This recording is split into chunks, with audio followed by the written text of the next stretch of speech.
Bound to the post, bare feet stinging with frost, Anna braced for the next year. The rancher's gaze, though, held no mockery, only an unsettling calm. "How much?" he asked her father. Anna's gut clenched. She knew the clink of coins meant nothing good. He wouldn't understand, and breath turned to ice in the air. Beneath the gray sky, townsfolk huddled around fires or bartered loudly over sacks of grain and leather goods. But today, the attention of the crowd shifted toward a wooden post near the center of the square. Tied tightly to it was a girl, barefoot, bruised, her torn dress barely shielding her from the cold. She was 20, but her hollowed cheeks and downturned eyes made her look older. A large, jagged burn scar marred the left side of her face, pulling the skin tight from her jaw to her cheekbone. Her hands, bound behind her, were red and raw from rope and frost. Her father stood beside her, puffed up with drink and bitterness, shouting above the wind. "Who will take her?" he called, voice slurred with contempt. "A fine wife, strong and silent. She don't talk back, and she don't cost much. Hell, I'll take the best offer right now." The crowd laughed, some in disbelief, others in cruel delight. "What's wrong with her face?" someone called out. "Burned it years ago," the father spat. "Set the whole damn kitchen on fire. Killed her sister, too. The pretty one. This one's just a useless, scarred thing now." Useless. More laughter. A woman nearby muttered, "Poor thing should have died with the fire. She ain't even got shoes." Another man jeered. Anna kept her eyes on the snow beneath her feet, her breath shallow. She did not speak, did not flinch. The cold had taken the feeling from her toes hours ago. Her hair hung in frozen tangles, and her lips were cracked with blood. Then came the sound of boots, slow, deliberate, not rushed like the rest. Spurs clinked softly with each step. A man approached through the crowd. He wore a long wool coat lined with fur dusted white at the shoulders. A wide-brimmed hat shielded his face, but when he raised his head, the hush in the square was sudden. His eyes were calm, steady, and unlike the others. He did not sneer. He looked at the father first. "How much?" he asked plainly. The father blinked. "You serious?" The man did not answer. Instead, he reached into his coat and tossed a small leather pouch to the ground. It landed with a heavy clink of coin. The father scooped it up, fingers shaking greedily. "She's all yours." The man nodded once and stepped forward. As he untied the ropes from Anna's wrists, she swayed slightly but did not fall. Her skin was mottled with bruises, wrists rubbed raw. She pulled her hands close to her chest, still refusing to meet his eyes. He crouched, reaching toward her gently, but she turned her face away, her voice barely audible. "Don't look at me." He froze for a breath. Then, without a word, he shrugged off his heavy coat and wrapped it around her shoulders. The wool was warm, lined with thick shearling. It hung down past her knees, swallowing her frame. He did not touch her face, did not flinch, did not stare. Instead, he dropped to one knee on the floor, leaning forward, his voice soft and sure. "You're beautiful. Be my wife." Anna stood still, her breath catching in her throat. For the first time, her fingers stopped trembling. Her eyes, wide with disbelief, flickered toward his, but only for a second. The crowd had gone quiet. Whispers passed like wind between buildings. No one laughed now. The man placed a hand on the small of her back and guided her gently forward. No one stopped them. No one dared. And just like that, through falling snow and silent stairs, the girl they had called a burden walked away beside the man who saw her as something worth saving. The snow crunched softly beneath their boots. As they walked, William led the horse with one hand, his other resting calmly by his side. Anna, wrapped in his oversized coat, kept her eyes on the ground, her bare feet tucked awkwardly into the hem to preserve what little warmth she could find. Neither of them spoke. The silence was not heavy. It was careful, like a glass floor. Neither dared to step too hard upon. But in Anna's mind, the silence echoed louder than words ever could. 10 years ago, the fire had started with a pan of grease. She had been 10, trying to cook stew the way her mother used to before her mother got too sick to leave the bed. The flames had spread fast, licking the curtains, swallowing the walls. She remembered screaming for help. She remembered the smoke. She remembered her little sister's voice from the other room, soft and confused. Anna. Then she remembered nothing but heat and afterwards silence permanent. Her sister never spoke again, never laughed again, never braided flowers into Anna's hair, or stole apples from the pantry with a mischievous grin. Her name had been Elsie. She was 8 years old. Anna woke 3 days later, her face wrapped in linen, her throat raw from screaming. Her mother died weeks after, grief eating her faster than the illness ever could. And her father, he was never the same. "You should have died instead," he said once. He said it often. She heard it again in her head, now louder than the wind. The way he looked at her year after year like she was a broken tool he could not throw away, but never wanted to use. She became the ghost of her sister's shadow, the reminder of all he lost. His punishments grew harsher as she grew older. Sometimes it was the back of his hand. Sometimes it was worse, but always it was his words that cut deepest, scarred and stupid. "No man will ever want you. You were born cursed. Even fire tried to take you. Should have let it." Those words lingered in her bones, etched deeper than the burn on her skin. Today had been the final blow. Tied to that post, her shame on display. And yet, the only thing worse than the crowd's laughter was the sound of coins clinking in her father's hand as he sold her like a mule. She swallowed hard and glanced up at William. He had not asked her name, had not questioned the scar. He walked beside her now in silence, glancing ahead as if the world behind them held no meaning. But Anna's thoughts were not silent. She wondered why he helped her, what he wanted, what he saw. When he looked at her, she wrapped the coat tighter, pulling the collar up to her cheek. The burns stung in the cold, a reminder that it would always be there. She turned away slightly, avoiding his gaze, though he was not even looking at her. He must have sensed her unease. His hands shifted on the horse's reins, slowing the pace to match hers more precisely. Still, he said nothing. Not a word to force comfort, not a question to demand explanation. Just quiet, kind, careful, quiet.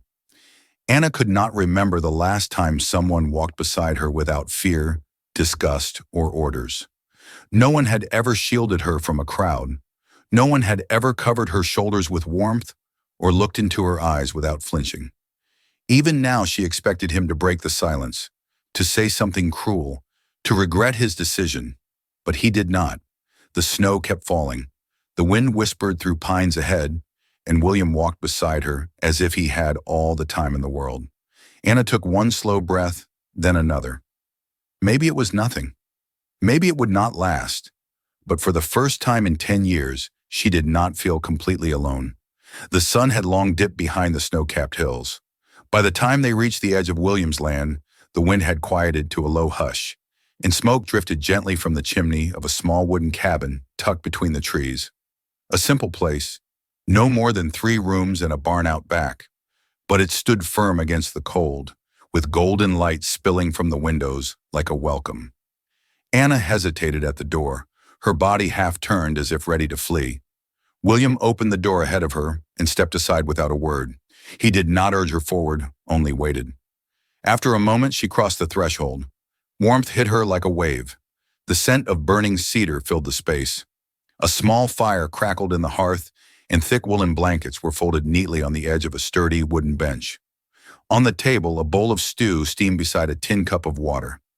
She stood in the center of the room, still wrapped in his coat, afraid to move, as if one step might break whatever spell had brought her here. William knelt by the fire, placing a kettle over the flames. Then he stood and disappeared into a side room, returning moments later with a basin, a towel, and a worn but clean bar of soap. He set them down gently by the fire, then met her eyes. "It is warm," he said simply, "for your feet." Anna looked down at her bruised, numb toes, still blue from the cold. She had not even realized how badly they hurt until now. He turned away again, giving her space. She watched as he moved around the small cabin, lighting a second oil lamp and stoking the fire without looking at her. He did everything with quiet efficiency, as though he had done it all 1,000 times. But never once did she feel like an intruder. Still, the tightness in her chest would not ease. Her fingers dug into the fabric of the coat, and after a long pause, she found her voice. Are you doing this because you pity me? Her words hung in the air, thin and sharp. William looked up from where he stood by the fire. His expression did not change. No, he said. I am doing this because you deserve to be treated like a person. And a blink. The simplicity of it cut deeper than any elaborate kindness. No one had said anything like that to her. Not since her mother died. Not in 10 years of being spoken to like a curse, a mistake, a burden. She tried to speak again, but her throat tightened. Her knees gave out before she realized she was falling. She dropped to the wooden floor beside the fire, the coat pooling around her, and covered her face with both hands. The tears came fast, hot, silent, uncontrollable. It was not just the fire in the hearth that warmed her. It was the words, the room, the absence of judgment. It was William's back turned respectfully as she wept, not out of shame, but because he knew what dignity looked like.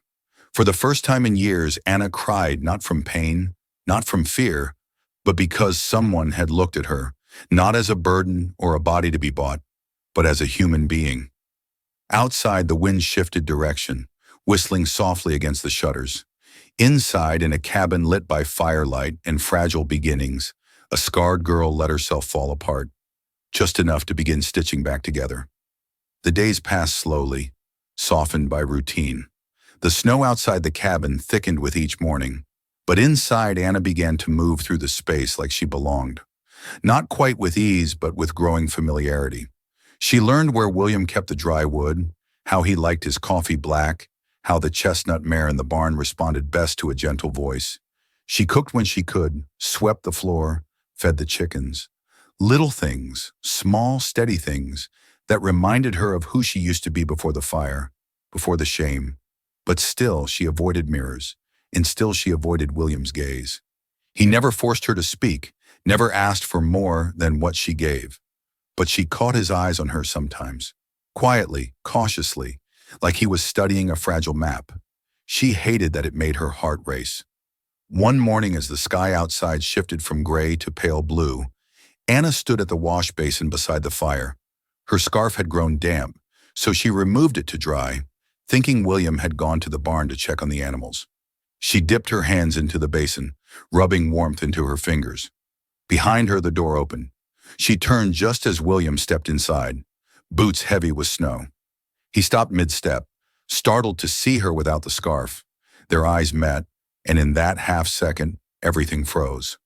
Anna's breath hitched, then her expression twisted, panic rising like a flood. "Do not look at me like that," she snapped, her voice shaking. William's brow furrowed, confused. "Like what?" "Like the others," she said, backing away. "Like I disgust you." He stepped forward instinctively. "Anna?" He raised her hand between them, trembling. "You are just like them. You stare and flinch and pretend not to. You said I was beautiful, but you were lying. I did not lie." "Yes, you did." Her voice cracked. "You looked at me. Really looked. And now you see what they all saw." The burn scar was angry and red in the firelight, a jagged reminder that refused to fade. Her whole body trembled, not from cold, but from fear. Fear that the one person who had shown her kindness would finally turn away. William said nothing. He closed the door behind him, slow and calm, then stepped toward her, one measured step at a time. She backed against the table, heart pounding in her throat. "I said, do not look at me," she whispered again, softer now, pleading. But he did. He stopped just in front of her, eyes locked on hers. Not on the scar, not on the pain, just her. And then gently he lifted one hand.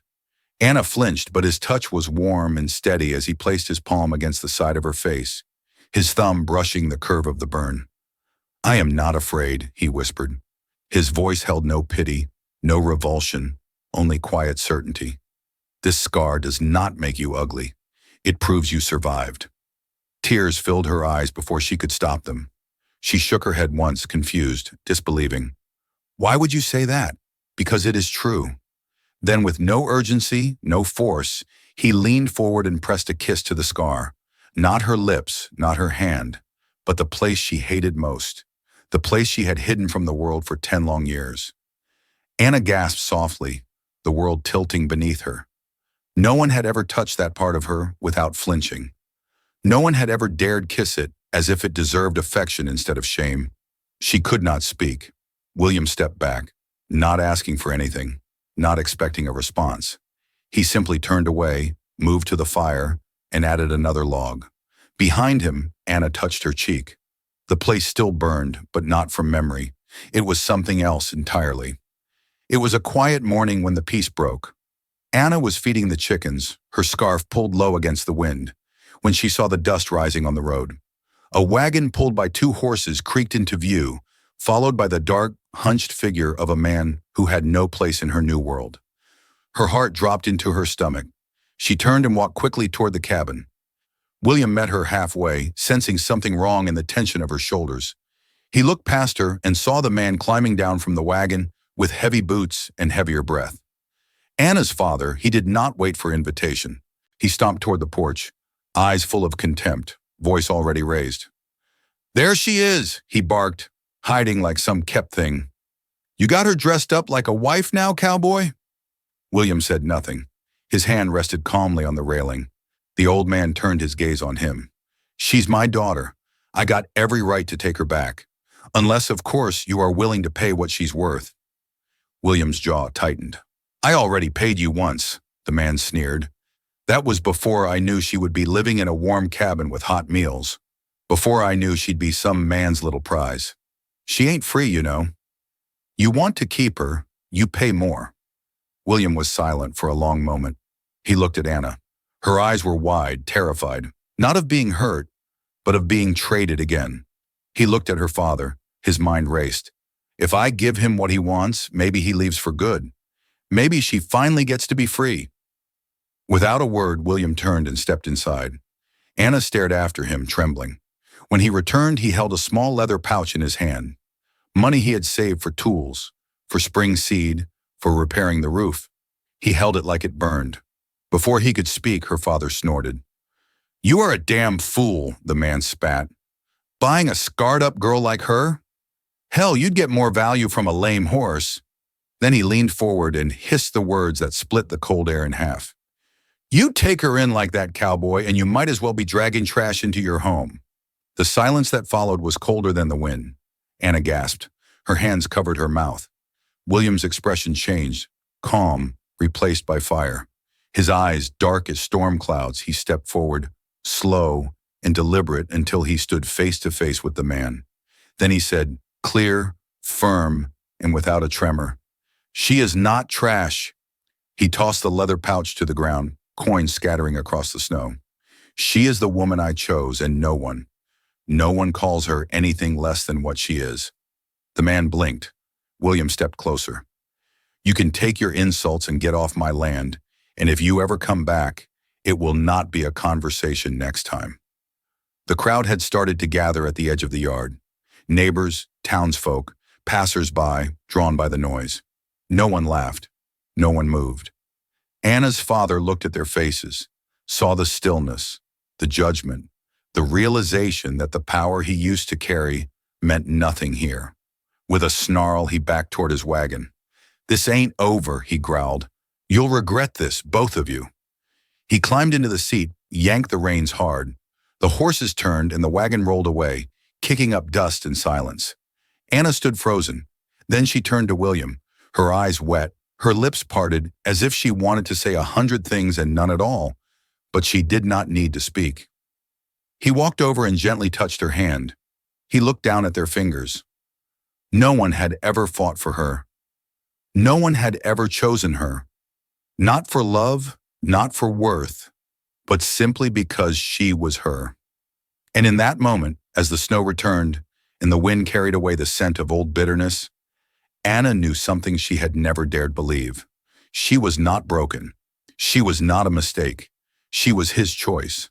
The snow had not stopped since morning. It fell thick and silent over the hills, blanketing the land in white silence. Inside the cabin, the fire crackled softly, untouched stew cooling on the table. William called her name once, then again, louder this time. But Anna was gone. He rushed outside, the wind slashing at his face. Her tracks were faint, But there, leading down the path toward the river, barely visible in the thickening snow, but enough. He followed them without hesitation. Anna walked with her arms wrapped tightly around herself, every step heavy, as if the weight in her chest had finally reached her legs. She did not know where she was going, only that she could not stay. She loved him, and that terrified her more than anything. He had stood up to her father. He had defended her in front of strangers. He had touched her scar like it was something sacred. But none of that could change the truth. She carried like a stone inside her. She was damaged, and damage did not deserve to be chosen. He deserves a clean life, a quiet one, not a girl with ghosts. So she kept walking until her knees buckled in the snow, and she collapsed near the edge of the treine, breath catching in her throat, tears freezing on her cheeks. She did not hear the footsteps until they were almost upon her. Anna Williams' voice cut through the storm. She turned slightly, eyes wide, startled. "You should not have followed me." But he was already dropping to his knees beside her, breath coming hard, arms outstretched. He pulled her close, wrapping his coat around both of them, shielding her from the wind. "You think I could stay behind, not knowing where you were?" he said, voice shaking with cold and something deeper. "I thought," she whispered, "I thought I was a burden." His forehead pressed against hers, snow melting in his hair. "You are not a burden. I do not want to ruin your life." He shook his head. "You are the reason I want a life at all." Anna went still. Then he reached into his coat pocket and pulled out a small silver ring, worn, smooth, shaped by time. "This belonged to my mother," he said quietly. "It is the only thing I have left of her." He slipped it gently onto Anna's finger. "I want you to have it." She stared at the ring, too stunned to speak. "This is not pity. This is not guilt. I am not saving you, Anna," he said. "I am choosing you." Tears welled in her eyes, not from sorrow, but from the unbearable weight of hope. "I do not know how to do this," she whispered. "I have never been loved before." "Then let me show you." He kissed her forehead, slow and certain, his hands warm despite the cold. And for the first time in her life, Anna let herself believe that maybe, just maybe, she was allowed to be loved. The storm had passed, but the winds still whispered of something coming. William stood on the porch, sharpening a knife with slow, methodical strokes. Inside, Anna was kneading dough, her sleeves rolled to the elbows, humming softly under her breath. Something light, something new. Then came the sound. Hooves, wheels, shouting. William dropped the knife. Anna stepped to the window just as the wagon creaked into view. Larger this time, pulled by 4 horses. At least 5 men rode with it, their eyes blurry, their mouths twisted in drunken delight. And leading them, as if he had never left, sat her father. He dismounted before the wagon stopped, stumbling slightly but grinning as if he were about to collect on a debt. Anna stepped back from the window, blood draining from her face. William walked to the door and pulled the rifle down from the wall. "Stay inside," he said.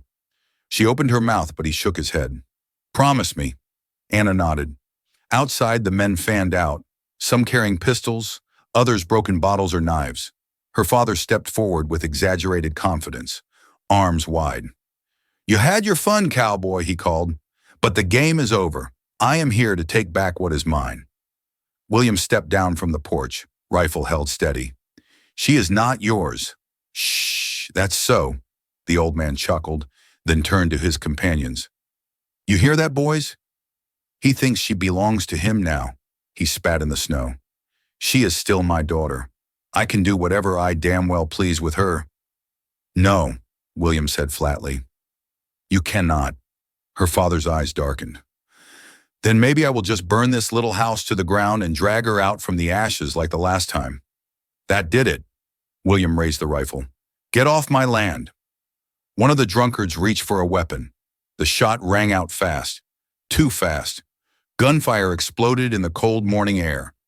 William dove behind a barrel as bullets splintered the porch rail. He returned fire, hitting one of the attackers in the leg. Another charged forward with a club, but William knocked him down with the butt of the rifle. Then a sharp crack. Pain exploded in his shoulder. He staggered back, gripping his arm, blood already soaking his sleeve. The world blurred. From the cabin, the door slammed open. Anna stood in the doorway. She had William's pistol in her hand, held high, arms steady despite the shaking in her knees. "Enough!" she screamed. Her father turned, surprised. "Anna, go back inside." She stepped down the porch steps, moving past William, who tried to grab her but stumbled. "Stay out of this," her father barked. But she did not stop. For the first time, she looked him in the eye. Not with fear, not with shame, but with something fierce. "I am not the scared little girl you beat into silence." She cocked the pistol. "You do not own me." He laughed, but it cracked.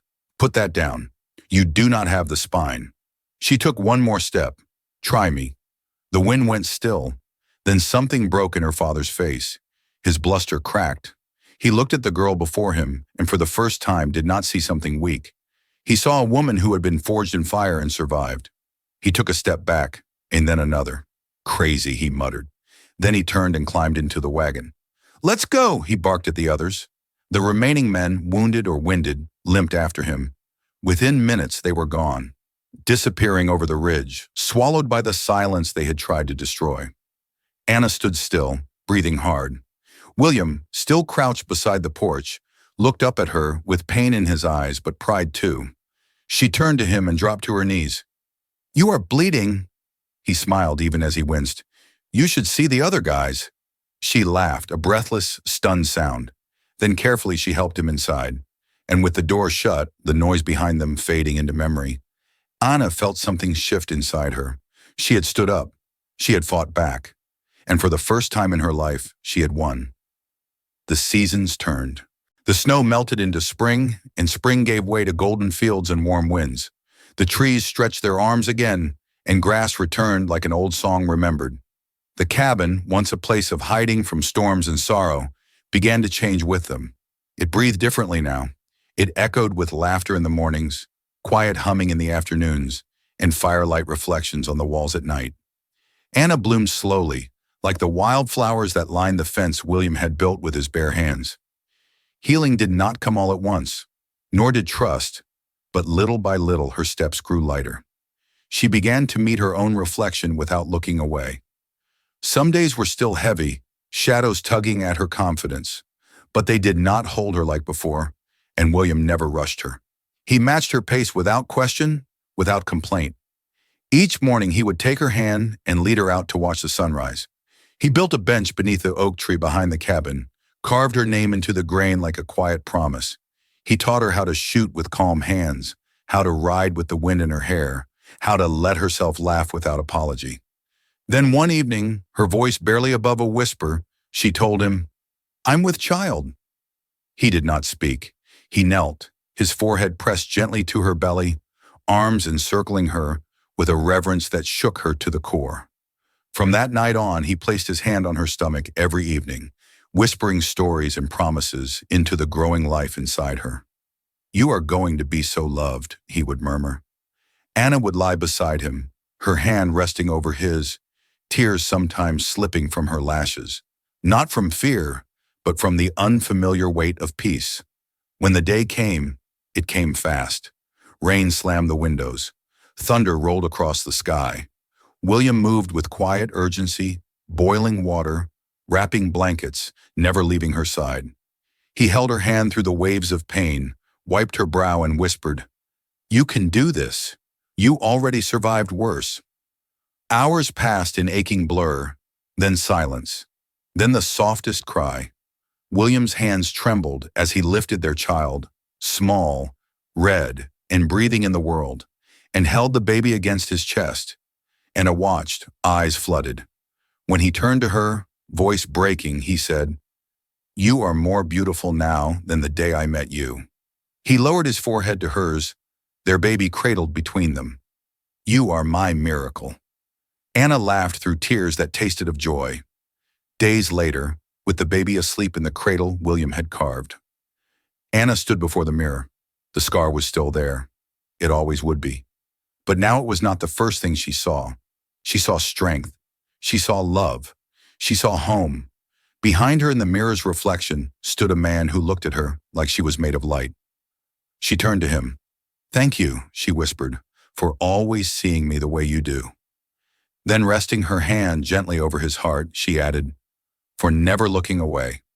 In a world where scars are seen before souls, Anna and William chose to look deeper and love harder. Their story is not just about survival, it's about redemption, devotion, and how even the most broken heart can become a home. If this story touched you, let us know in the comments. What would you say to someone who's forgotten how worthy they are of love? And if you believe that love, real, raw, and healing, can bloom even in the harshest places, hit that like button, subscribe to Wild West Love Stories, and ring the bell so you never miss a tale from the heart of the frontier. Because out here, where bullets missed but hearts didn't, love always finds its way home.